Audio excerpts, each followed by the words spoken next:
Hi, everyone. Welcome to Unconfirmed, the show that reveals how the marquee names in crypto are reacting to the week's top headlines and gets the inside scoop on what they see on the horizon. I'm your host, Laura Shin, a journalist with over 2 decades of experience. I started covering crypto 6 years ago, and as a senior editor at Forbes, was the first mainstream media reporter to cover cryptocurrency full-time. This is the December 3rd episode of Unconfirmed. My book, The Cryptopians, Idealism, Greed, Lies, and the Making of the First Big Cryptocurrency Craze is available for pre-order on Amazon, Barnes & Noble, bookshop.org, or any of your other favorite bookstores. And also, it comes out 2/22/22. Pre-order today at bit.ly/cryptopians. That's bit.ly/CRYPTOPIANS. With the Crypto.com app, you can buy, earn, and spend crypto in one place. Download and get $25 with the code LAURA, link in the description. Tired of your exchange taking 25% of your staking profits? The Avado blockchain computer allows you to stake Ethereum and other crypto at home and keep 100% of the rewards. Go to ava.do. Wish you could earn crypto but don't want to spend thousands on hardware? Just download the Nodal Cash app on your smartphone. Visit nodal.io/unconfirmed.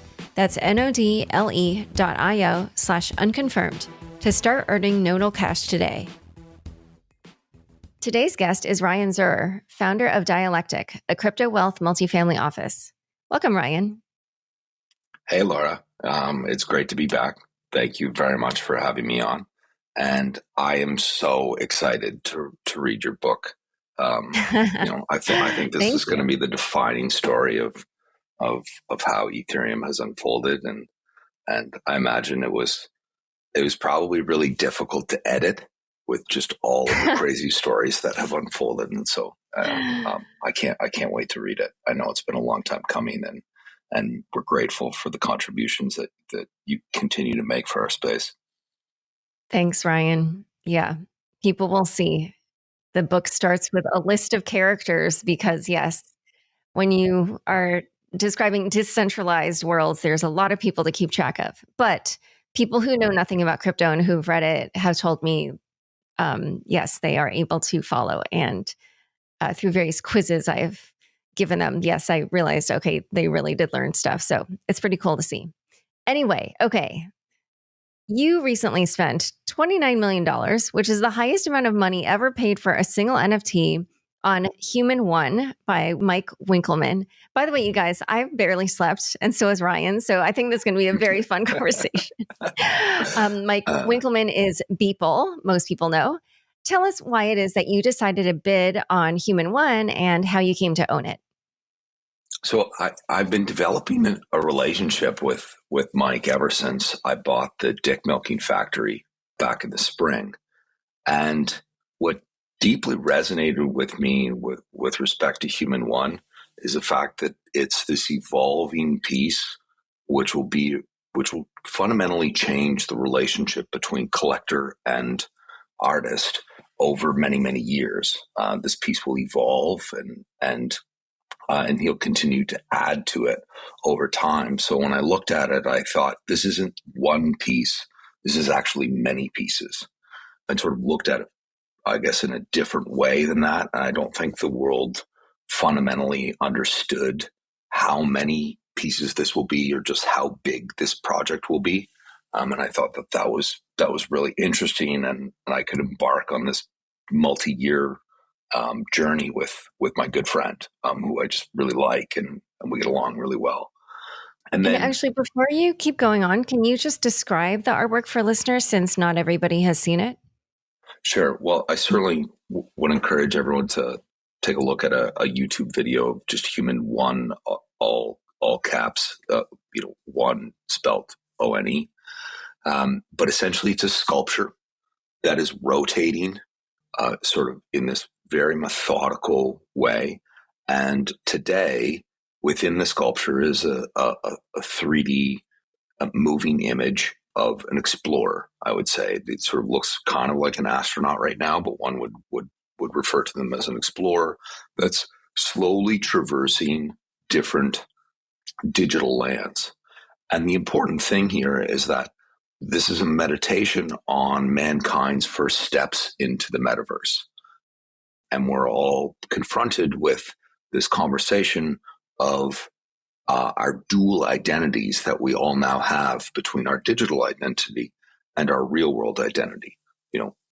Human one is the first metaverse native, which then invokes this conversation and this set of questions that I think is very timely and poignant for society right now. And I thought that the piece is important in that regard. And so how did you come to acquire it? And I interrupted you. So yeah, I don't know if there was more that you wanted to say earlier too about how it was evolving and your relationship with Mike, et cetera. Talking back and forth with Mike, I knew that this was something that was really special, that had come together relatively quickly, but he felt like was a seminal piece in his own career. And it's really important to note that, Mike has deeply impacted the arc and trajectory of digital art along his entire career. Before, when he was doing sort of concert videos and music videos and really experimenting, to the everydays, which has become this like global movement, and that commitment, just that stoic commitment of creating art every single day, honing and mastering your craft, I think is a really pure story that people really resonate with. You could tell in talking with him that this piece marked a really significant step change in his own career, and that when you talk to him about it, you can see that he's deeply committed, that this is like another commitment on the lines of the everydays, where he's going to continue to update and evolve this piece and collaborate with others. And I felt like I wanted to take a real swing at owning this piece. As I've sort of matured in my own collection over the course of the last 2 years, I've migrated away from kind of like many different experimental purchases to a few purchases of higher quality, more sort of historical importance, that I can have kind of a deeper relationship with. And this was an absolutely perfect one. So I didn't think I was going to get it. Chrissy's, I don't think, thought that I was going to be the winner. I think I was able to capture a fleeting moment in time before very well capitalized traditional art patrons enter in the space and have the confidence in themselves to make a bid like this. I think in a future moment, a piece like this would not be available to a collector like myself at this kind of price point. And why do you say that? Like what kind of is happening in the market now, and where do you think it's going? And just out of curiosity, like, how is it that Christie's even gave you the impression they thought you wouldn't get it? Well, they admitted to me after the fact. So they just straight out said that, we're not expecting you to win, and for you to win at that price.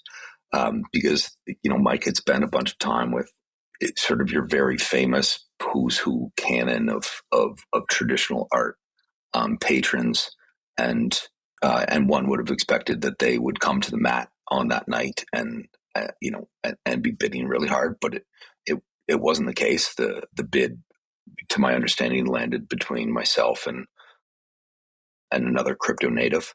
And so we're seeing this moment where traditional art patrons are not really yet taking the deep dive. Like I would say, everybody's top 5 or top 7 most important pieces of digital art or NFTs are not owned by traditional art collections.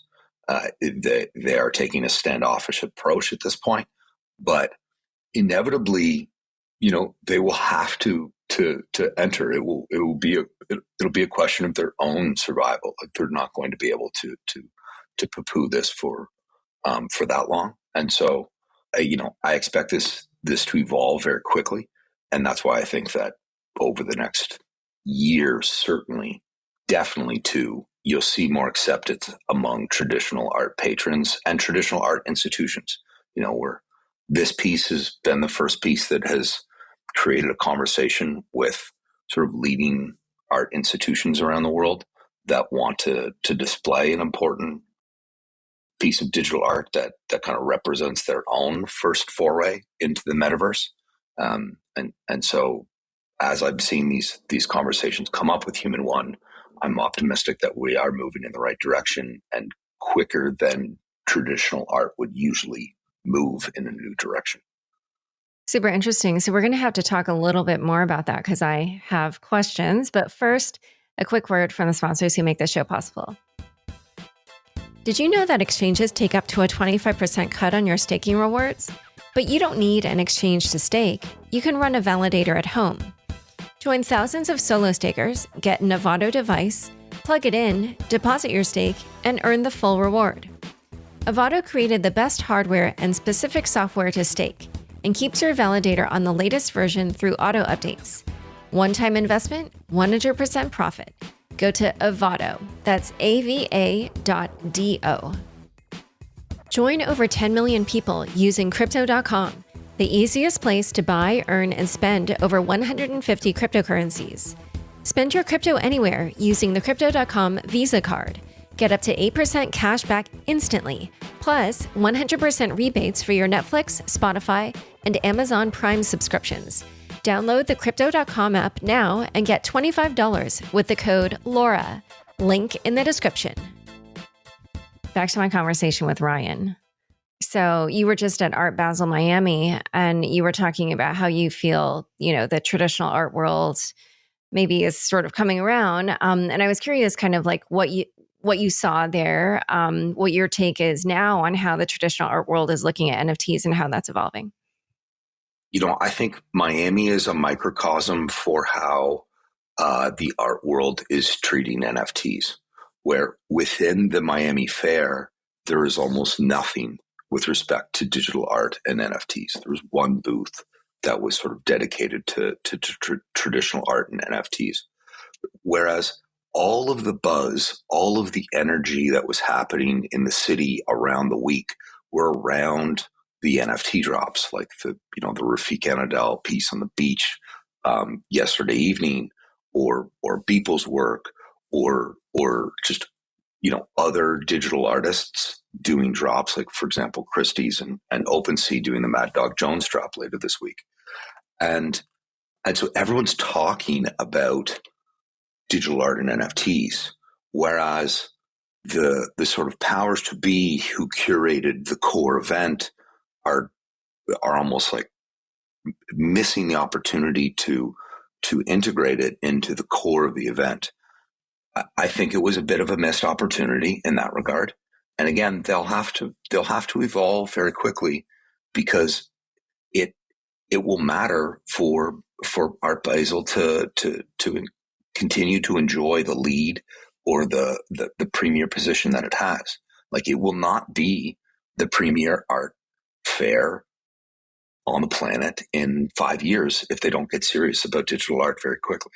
And so it was an interesting thing to see that unfold in that way, with like the outside being the thing that everybody was talking about, and the inside being this kind of, sort of stodgy, outdone, not that new or innovative event. There's nothing new in the affair in Miami that you wouldn't have saw in 2019, right? Everything new and fresh and interesting was happening outside, which is related to NFTs and digital art.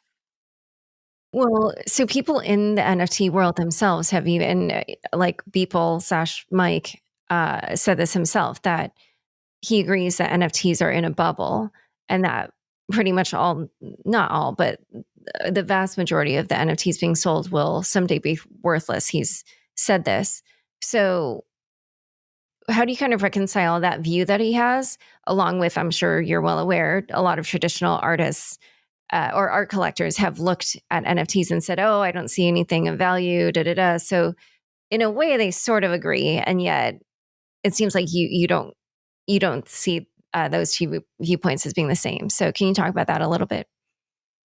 Definitely. So anytime that we've seen really compelling new technologies being applied to a market, you get this sort of Gartner hype cycle ebb and flow to it, where and this happened with ICOs, and now it's happening with NFTs, where you'll have this run, and yes, 90+% of what's created in the run up will prove to be worthless over time.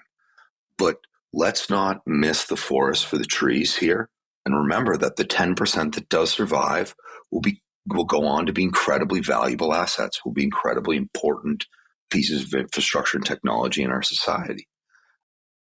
And so this will happen with NFTs. It probably happens sometime in the next 12 to 18 months, where a lot of your 10K PFP projects and different sort of lower quality pieces of art will prove to be relatively worthless, but there will be that upper crust that will survive, that will flourish, and that will do really well.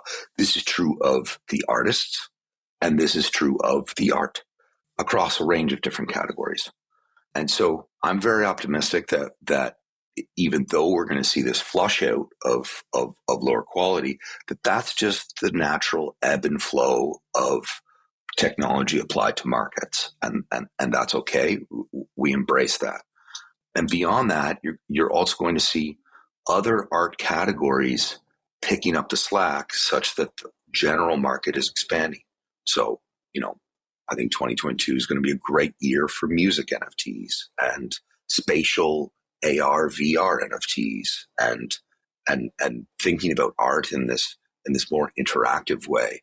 And so the pie will grow, even though we're sort of culling as we go. Yeah. Yeah. And I think I'm just trying to remember. Somebody else on my show made a similar sentiment, and it might have been Devin Finzer of OpenSea, the CEO. I'll have to check back, but yes, I mean, I think that's true for crypto in general. And then how I navigate this moving forward is the same way that I've used since I've come into to collecting, which is I use this concept that I call proof of artwork. And proof of artwork draws on a sort of baseline concept around proof of work, that the baseline, like, lowest possible value of a proof of work network is the total sum of the capex and opex that has brought the code base and the network or the ledger to that moment, right? And so all of the investment that has gone into that moment is your like baseline minimum cost. And when I look at a piece of digital art, I ask myself, how much training and artistic merit and time and collaboration and just effort and human resources have gone into the creation of this work. What that does is give me a baseline of like, okay, this is at least worth this, and then I can kind of reason for what, how I should think about value with that piece.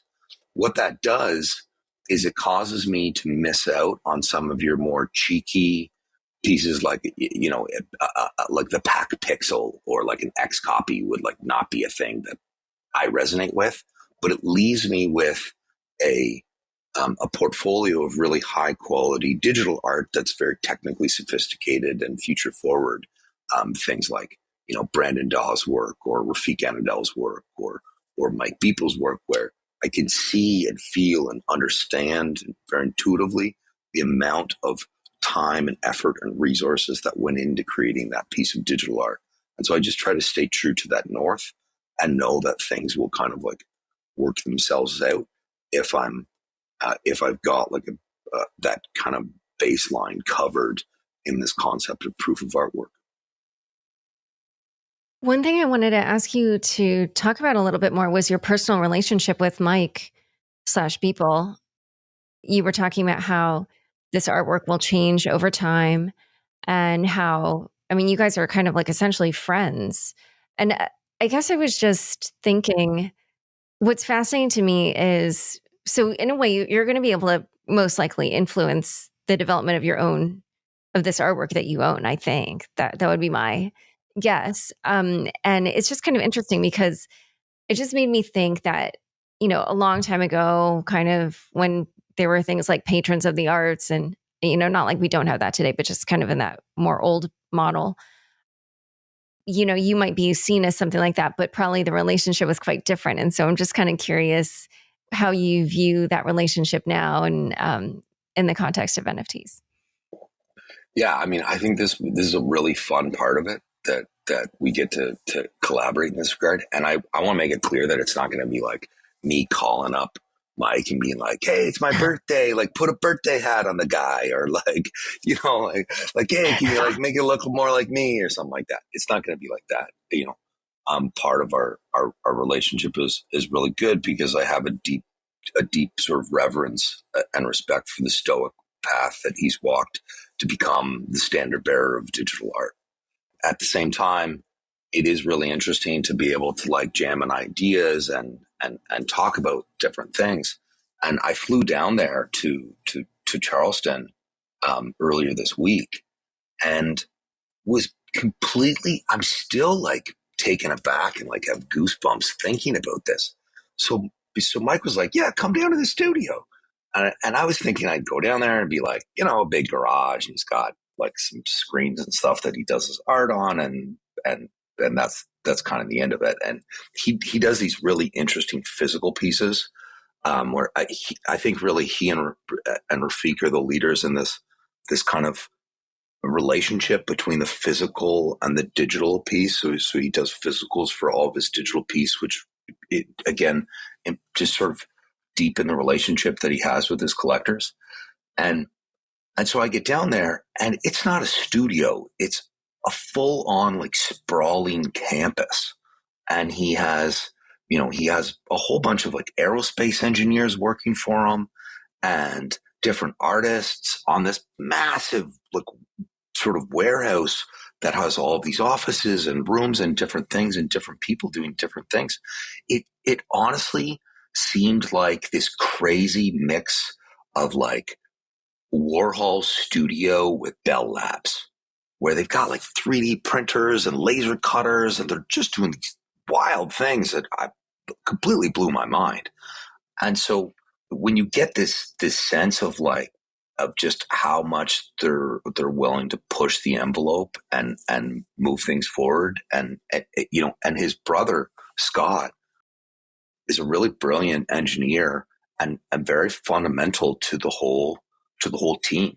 It's funny, like it takes a community. And when I think about this rationally at this point in retrospect, well, like very clearly, couldn't be all one guy doing all this stuff. Like it's all one guy doing the pure digital, like the digital pieces, but all of the support around him, like 3D printing these collector pieces and experimenting with doing these like large scale real world manifestations of what was otherwise a surreal looking digital piece.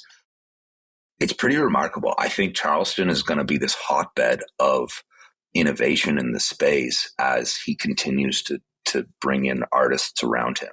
That what's going on down there in Charleston is something very unique and very special. So I'm just glad to be a witness to it and be a part of it.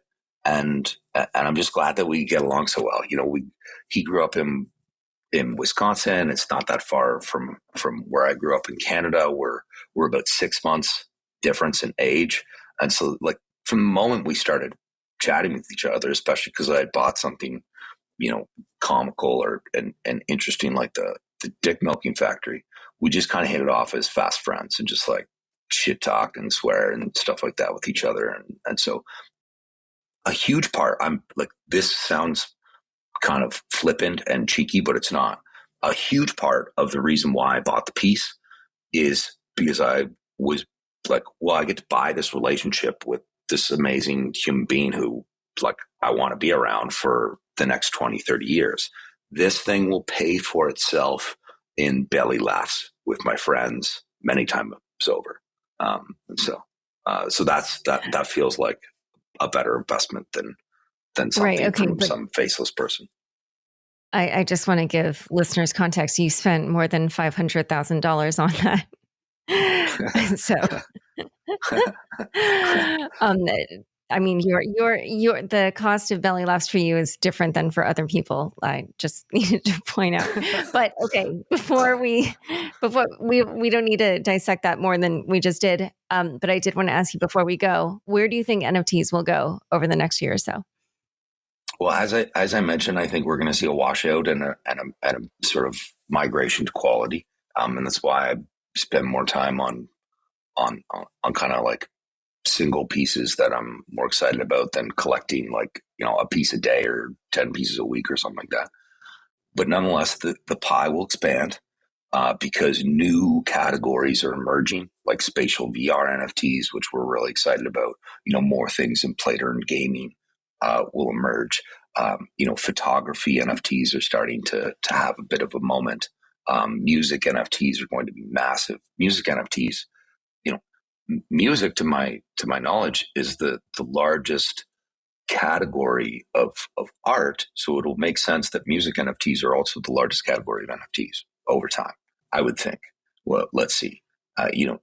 Wu-Tang like kind of tried it sort of pre having the technology to do it as a one of one, but I think other artists will follow suit in that regard over time.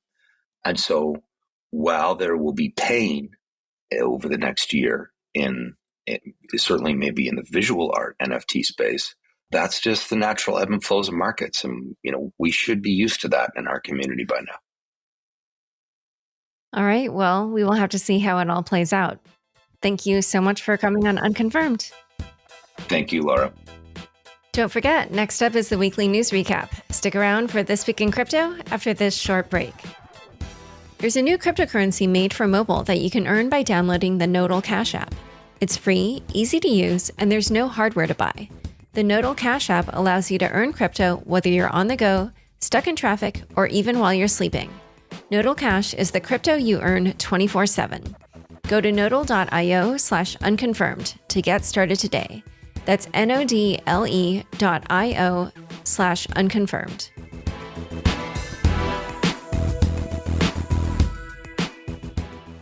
Thanks for tuning in to this week's news recap.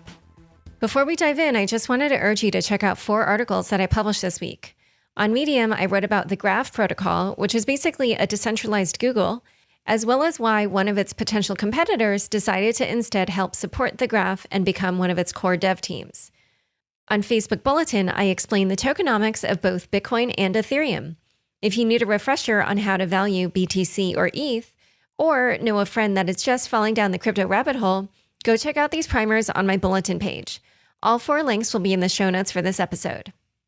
First story. A Badger DAO hack left one user minus 906 BTC.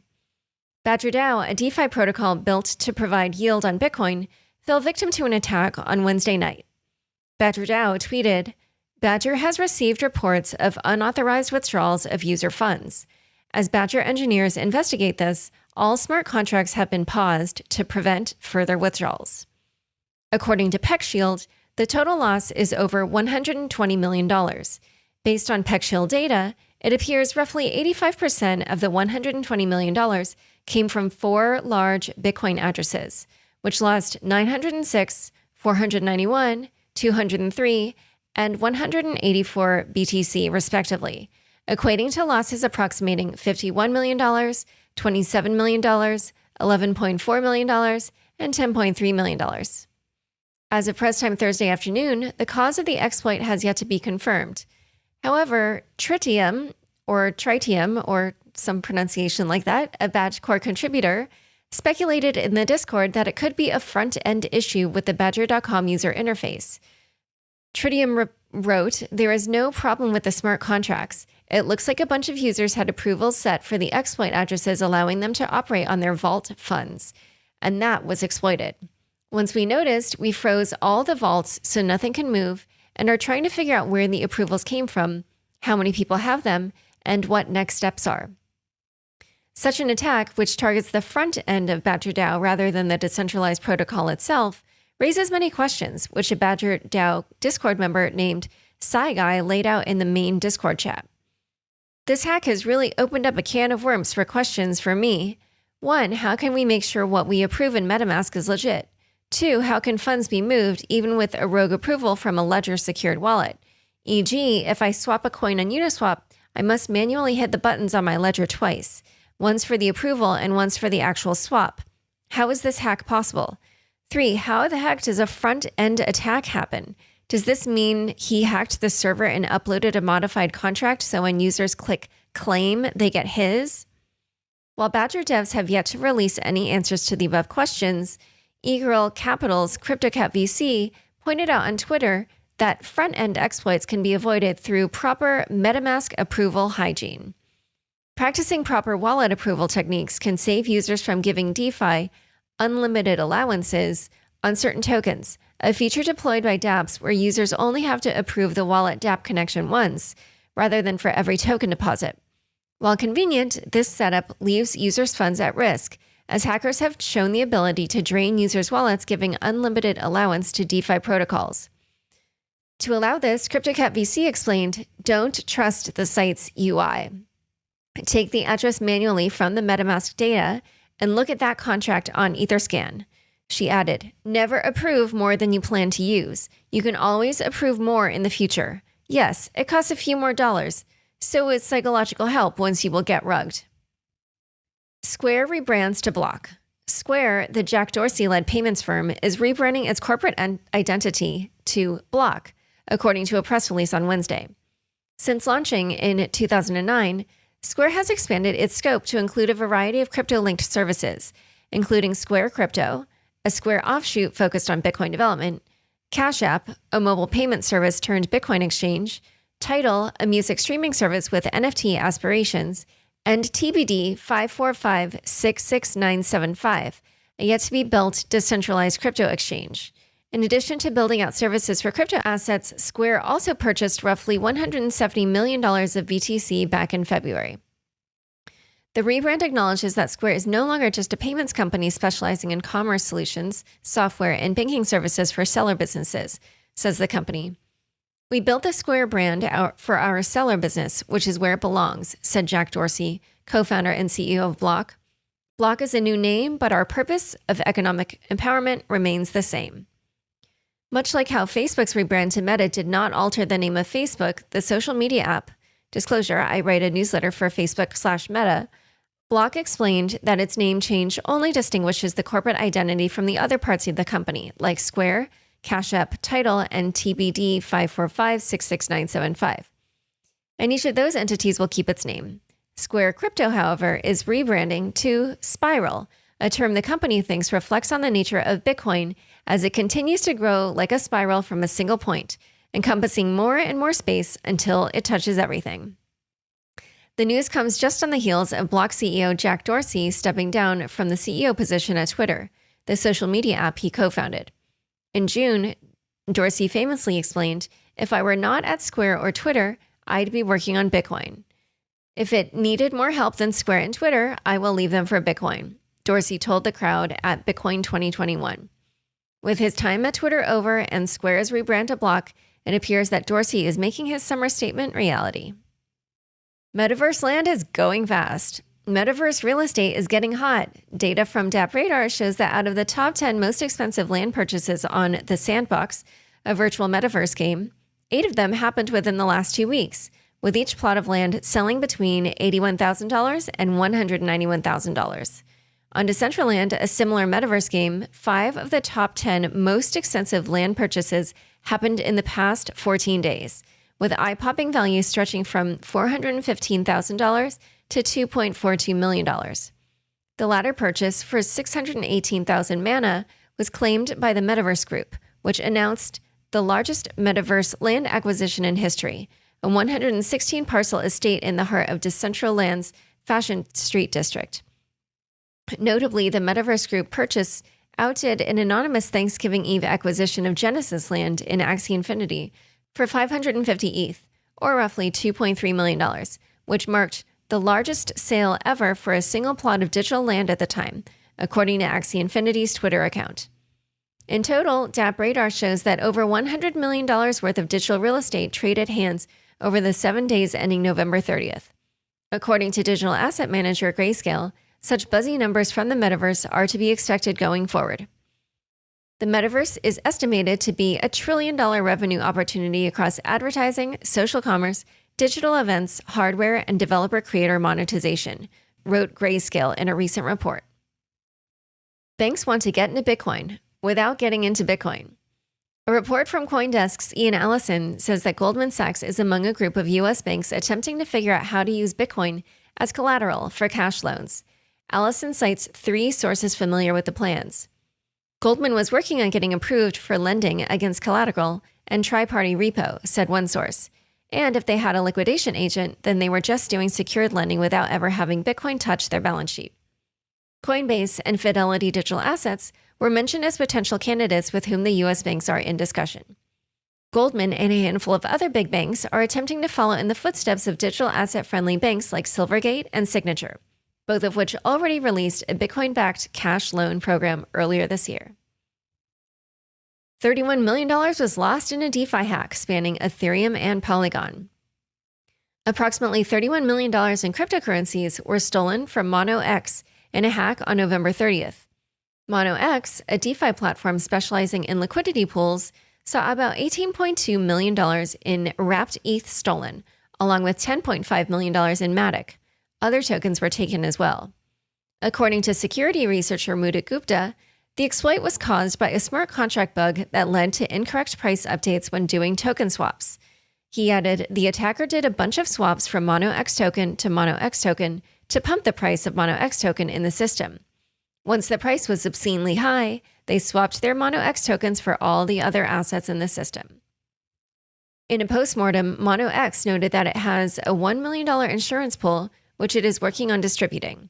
Monox also hinted that more compensation could be coming for affected users. Please note that fixing the issue is at the forefront of our thoughts, and most importantly, how we can restore what was lost by our community. Be on the lookout for a compensation plan in the near future. Congress plans to host major crypto players next Wednesday. An upcoming congressional hearing titled Digital Assets in the Future of Finance, Understanding the Challenges and Benefits of Financial Innovation in the United States, is going to be chock full of crypto industry heavyweights. According to Maxine Waters, the House Financial Services Committee chair, witnesses include Circle's Jeremy Allaire, FTX's Sam Bankman-Fried, Bitfury's Brian Brooks, Paxos's Chad Cascarilla, Stellar's Danelle Dixon, and Coinbase's Alicia Haas. Notably, Coinbase's Alicia Haas is the only witness not to hold the title of CEO and is appearing in place of Brian Armstrong, who has been very outspoken in his displeasure with how regulators have handled the crypto industry. The hearing will take place next Wednesday, December 8th. Time for fun bits. Roundup. Big-time brands go crypto. Cypherpunks and techies no longer dominate the crypto industry. Every day, Web3, crypto, blockchain, technology, whatever you want to call it, seems to move another step towards the mainstream, as evidenced by 3 big-time companies making crypto-based moves this week. Adidas times Coinbase? Probably nothing. Last week, Adidas unveiled a partnership with Coinbase, humorously saying that it was probably nothing in its announcement on Twitter. Since then, the fashion company has been all over the metaverse. On November 22nd, Adidas showed off a plot of land labeled Adidas Originals inside the sandbox. On Thursday, Adidas also announced official partnerships with Bored Ape Yacht Club, NFT collector G-Money, and NFT collection Punk's Comic. Beer.eth was just the beginning. Budweiser launched an NFT collection this week, dropping 1,936 unique digital cans, referencing the year of the first Budweiser can. The pricing of the NFTs, which sold out in under an hour, depended on scarcity. As of press time, the so-called Budverse cans held a price floor of 0.24 ETH. This is not the company's first crypto foray. Budweiser recently purchased the Ethereum domain beer.eth, which it now proudly displays on Twitter. Buy tickets, get an NFT. AMC and Sony are collaborating to drop a special collection of NFTs to customers who pre-purchase tickets for the upcoming Spider-Man movie. According to AMC's Twitter account, the first 86,000 members who buy tickets and attend the showtime will receive a link to download a Spider-Man NFT.